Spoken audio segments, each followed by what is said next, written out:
Fiz umas rimas aqui e espero que tenha ficado bom. Tenta não reparar nela.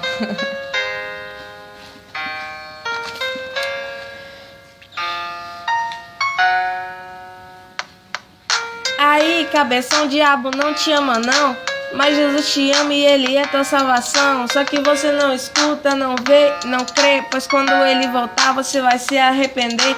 Lembrar de sua mãe dizendo: ô meu filho, aceitar Jesus, pois Ele é o único caminho. Aí você dizia: pô mãe, que nada, eu quero é curtir com os meus amigos na balada. Deixa eu te falar uma coisa, você não vale 10 centavos pro diabo, você não passa de um mísero escravo que tá só contribuindo, dando continuidade pra que ele mate um monte de menores de idade. Então, irmão, o diabo tá por aí na rua, ele não tem família, então quer destruir a sua. Entrou por uma brecha e ele não tem dó, vai só te decaindo até te levar ao pó. Mas você tem seus amiguinhos que gostam de você, então deixa eu te perguntar: se você pegar um HIV, aí te abandona em questão de segundos, mas Deus é o único que por você move o mundo. Jesus te ama, irmão, você já ouviu isso demais, só que pra você essa frase tanto faz. Jesus Cristo por você, Ele foi crucificado, gritou: está consumado, pra você ser libertado. Agora imagina aí a cena de Jesus. Será que seus amiguinhos iriam morrer por você numa cruz?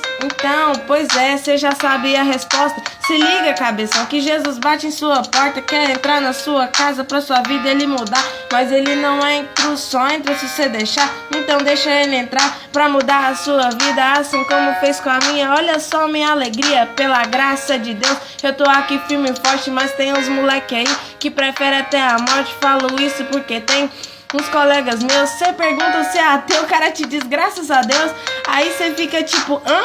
Como assim? Você prefere o diabo que só quer ver o seu fim? Aí ele te olha assim, meio que desconfiado: quem é esse diabo? Você nem acredita nesse otário. Aí você pensa que não acredita, mas ele quer destruir a sua vida, só mais forte do que ele é meu Jesus Cristo, derrota Satanás como se fosse um cisco. Então eu já vou indo, e você que tá na lama, eu vou te deixar um recado. Fala que Jesus te ama, entrega sua vida pra ele, irmão, antes que seja tarde.